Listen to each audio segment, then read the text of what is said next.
17:15. Vamos con la primera entrevista. Washington Yepes comparte un diálogo con el invitado. Pichincha Universal. Correcto, a esta hora ya recibimos vía Zoom a Jonathan Báez. Él es el coordinador de la Unidad de Análisis y Estudios de Coyuntura del Instituto de Investigaciones Económicas de la Universidad Central.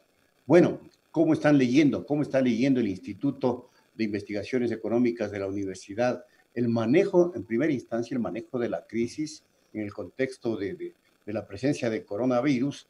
Y luego, a veces que analizamos un poquito, si nos permite el tiempo, obviamente, el proyecto denominado de ayuda humanitaria, que desde mi punto de vista no tiene nada de humanitaria, tal como lo envía el Ejecutivo. Pero claro, la Asamblea podría modificarlo y volverlo realmente de ayuda humanitaria. Jonathan, ¿qué tal? ¿Cómo está?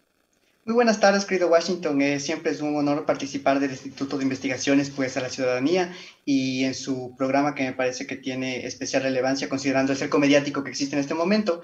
Entonces, siempre es un honor estar aquí invitado. Bueno, con tu primera pregunta, me parece que es muy relevante decir que lo principal para la ciudadanía que se debe comprender y cómo estamos leyendo nosotros como instituto es que no debemos permitir que nos acorralen, ¿no? Decirnos que la aprobación de las leyes es la única posibilidad que se tiene de salir de la crisis.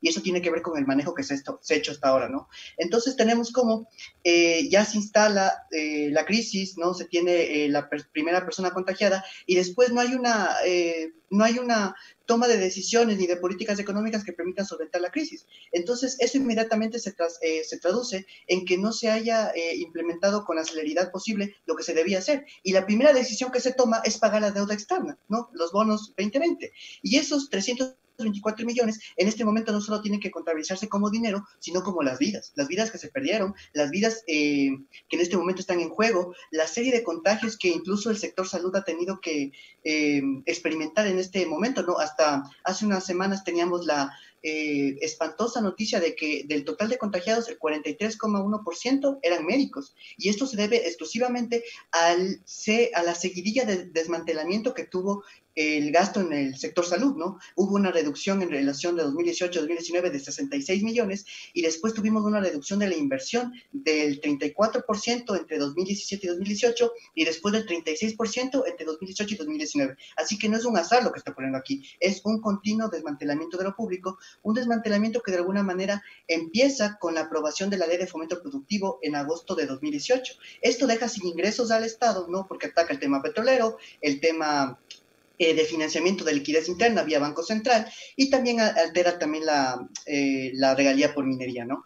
Y genera una serie de exenciones tributarias. Entonces esto después legitimó deuda y claro, de alguna manera eso permitió que se tenga certeza en que en lugar de elegir vidas, se iba a elegir pagar la deuda. Entonces eso es lo que en ese momento está ocurriendo. Ahora, Washington, como segundo punto importante es que nuevamente tenemos que considerar que en este momento sí hay alternativas, sí hay posibilidades de salir de la crisis, que no necesariamente tienen que ver con aprobar la ley, que es algo a lo que me referiré más adelante, ¿no? En ese sentido, en este momento lo inmediato es generar liquidez en la economía, ¿no? Para que el circuito económico no se desgaste, no se destruya, porque inmediatamente si es que las empresas no tienen para pagar salarios y los trabajadores no tienen para consumir, inmediatamente en algún momento alguien va a tener que declararse en mora, no va a poder cumplir con una obligación y eso es catastrófico para la economía. Entonces, claro, hubiera sido muy útiles los 324 millones, pero ante eso todavía hay alternativas. Y en este momento lo esencial va a ser que el Banco Central, mediante una serie de instrumentos, pueda reactivar esa liquidez doméstica que existe en el país para que la cadena de pagos continúe. Y ahí básicamente lo que siempre se ha recomendado desde el instituto es que haya un retroceso en lo que significó la Ley de Fomento Productivo, específicamente en el artículo 40 y en el artículo 42 y en las disposiciones 12ª y 13ª, ¿no? Sin embargo, eso implica que hay que tomar medidas en la Asamblea. Sin embargo, hay otras posibilidades, como por ejemplo, es un sobregiro del Banco Central, que me parece que es algo en lo que hemos convenido ya varios economistas que se preocupan por la vida de las mayorías y no por un selecto grupo de élite económica, ¿no? De de las personas más ricas del país. Entonces, ante esa perspectiva, lo que se puede hacer en este momento claramente no necesita de una reforma como sí necesitaría la ley de fomento productivo, sino simplemente una resolución de parte de la Junta Monetaria junto con el Ministerio de Finanzas. Recordemos que el presidente de la Junta Monetaria es el ministro de Economía y Finanzas, ¿no? Bueno, aunque nos preocupa un poco que se tome esto en consideración, si nuevamente recalcamos que se decide pagar deuda y no honrar vidas. Entonces, ante eso, la ciudadanía debe tener esto muy claro. Eso no implica que se esté de alguna manera afectando reservas internacionales, sino que un sobregiro es básicamente lo que hacen todos los bancos. Es decir, si es que de repente un banco tiene un cuentaviente que puede de alguna manera sostener con sus flujos futuros un sobregiro, es decir, un pago más, el banco lo hace, ¿no? Porque sabe que en el futuro va a tener. Eso inmediatamente implica que el Banco Central, al Ministerio de Finanzas, tener ahí su cuenta, inmediatamente puede generar un sobregiro. Esto generaría que la cadena de pagos que mencionaba hace un momento se sostenga y que de esa manera se pueda sustentar. Entonces, esa es la lectura en este momento que estamos haciendo. ¿Por qué esperar a que se apruebe la ley? Estamos perdiendo tiempo valioso, estamos perdiendo vidas que en este momento se podían proteger si es que se toma la decisión de tomar en cuenta estos instrumentos, ¿no? Otro gran proceso podría ser, en este momento los bancos tienen afuera alrededor de 6.400 millones, según estimaciones del Observatorio de la Dolarización. Entonces, esos recursos, nuevamente traerlos acá, significaría que nuevamente se inyecta liquidez a la economía y ahí sí pensar en el tema de tributos, etcétera, etcétera, que siempre como instituto pues hemos tenido una noción progresiva de estos. Y ahí finalmente también en el tema tributario, en las leyes se establece una serie de contribuciones, claro, que atacan al trabajo, es decir, se forma un tipo del impuesto al trabajo, pero no se dice nada sobre el impuesto a la riqueza. Entonces, pero inmediatamente en este momento las deudas en firme que tiene el SRI con ciertas empresas y actores económicos ascienden a 1.500 millones. 1.500 millones que son de inmediato cobro. Entonces, una vez que se genera liquidez, inmediatamente el siguiente paso es tener este proceso de cobro que ya se puede implementar. Es decir, no se necesita una ley, sino que simplemente el SRI realice sus actividades y que cobre estos 1.500 millones. 1.500 millones que se equiparan al 75% de estos 2.000 millones que ofreció el Ministerio de Economía y Finanzas, que hasta la fecha no llegan, ¿no? Esos 2.000 millones imaginarios. Entonces, claro, de esa manera vemos que hay alternativas, sí se puede hacer actividades, se pueden tomar acciones, y me parece que eso es lo que en este momento urge a la economía del país. Y otro tema es que nos quieren acorralar diciéndonos que la crisis va a ser culpa de que no se apruebe esto en la Asamblea, cuando la Asamblea de alguna manera ha tomado una posición firme en exigir que el Banco Central pueda ser actor financista de inyectar nuevamente liquidez en la economía, ¿no? Algo que también en la comparecencia el día de ayer, la gerente del Banco Central también abrió la posibilidad, sí, exacto, abrió esa posibilidad, Jonathan, exacto. Pero el problema está en que, no sé si estoy claro en el tema, este tema, perdón la redundancia, para utilizar la liquidez doméstica del Banco Central no está incluida en esta ley orgánica para el ordenamiento de las finanzas públicas que lo envía el Ejecutivo con el carácter de urgente. Porque esta es la fiel copia de lo que se rechazó el año anterior, en noviembre. En noviembre. Entonces, exacto, está aprovechando la coyuntura del gobierno para aprobar una ley que ya fue rechazada y no toma en cuenta esto que es fundamental, la posibilidad de utilizar las reservas que tiene el Banco Central. Totalmente, y lo que se está haciendo ahí básicamente es cercenando o quitando tiempo valioso, es decir, hay que tomar medidas ya, exacto, en este momento, no hay que momento que pasar, y ahí por eso nosotros en el instituto, junto con nuestros colegas Roberto Rosero y Eric Meyer, establecimos un artículo en el que decíamos, ¿por qué hay que esperar 9 meses para tener recién el dinero, cuando en este momento se necesita salvar vidas ya? Entonces, nuevamente, vemos cómo se está imponiendo una agenda de ajuste, una agenda que al principio ya mencioné, que derivó en que el sector salud estuviera totalmente golpeado para atender esta emergencia sanitaria. Y ahí lo que la ciudadanía debe tener en cuenta es que la emergencia del COVID-19 es un shock externo, Ahora, totalmente. El FMI está presionándole al régimen que apruebe esta serie de reformas para aflojar los 2.000 y pico de millones que ofreció el régimen que va a conseguir cuando pague los 322 millones de bonos. Totalmente. Ahí tenemos nuevamente cómo un shock externo condiciona, pero las condiciones internas determinan. Y ahí vemos cómo nosotros, al tener un plan de recortes y ajuste, que ojo, no solamente llega con el FMI, que ya se estableció desde que de alguna manera el Comité Empresarial Ecuatoriano tomó las riendas de la economía nacional el 16 de mayo de 2018, vía su presidente como ministro de Economía, ¿no? Y después con el FMI lo que hizo fue ahondar y profundizar en esos procesos. Entonces, claro, para cumplir con esa agenda, se está aprovechando esto que está ocurriendo con el tema de la emergencia sanitaria para imponer esa agenda. Agenda que fue rechazada en octubre, agenda que fue rechazada en la serie de leyes que quisieron implementar y que nuevamente ahora la intentan establecer. Por eso es tan importante que la ciudadanía entienda que no es que no hay alternativas, y más bien esto se convierte en una serie de chantaje hacia la Asamblea para que apruebe, ¿no? Y una también suerte de deslegitimación hacia la labor que está haciendo en este momento la Asamblea. Recordemos qué pasó cuando se estaba barajando la posibilidad de pagar la deuda.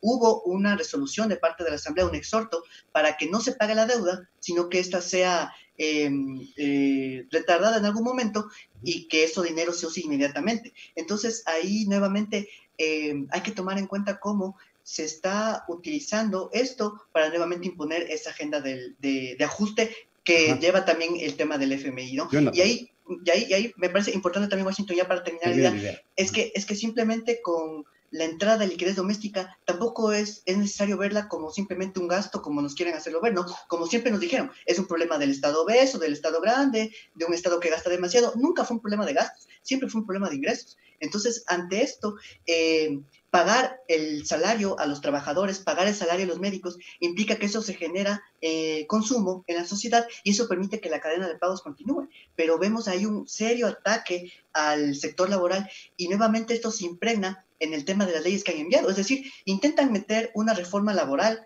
escondida a partir de estas leyes que han enviado, intentan introducir el tema de contribuciones al sector trabajador nuevamente y nada al sector del capital, a tal punto que se establece que el mayor aporte va a ser del sector trabajador, ¿no? Del total de ingresos que va a tener supuestamente va a ser el sector trabajador.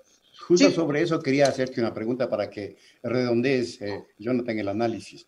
Porque, ¿qué tiene de humanitario meterle la mano al bolsillo al trabajador privado y mucho más al trabajador público? Porque inclusive ahí hay una inequidad, ¿no? Al trabajador público se lo trata como un individuo, no sé, de última categoría, porque no se le va a descontar lo mismo que se le va a descontar si es que llega a aprobarse la ley a un trabajador privado versus lo que va a ser descontado a un servidor público. Una, dos, ¿qué de humanitario tiene ponerse de acuerdo, dice el gobierno, entre las partes, ¿no? Cuando la asimetría es total. Las de ganar tiene el empresario y las de ganar tiene el Estado, que le despide al trabajador porque si no se pone de acuerdo, entre comillas, se queda sin trabajo nada más. Agreguemos estos elementos como pregunta Jonathan.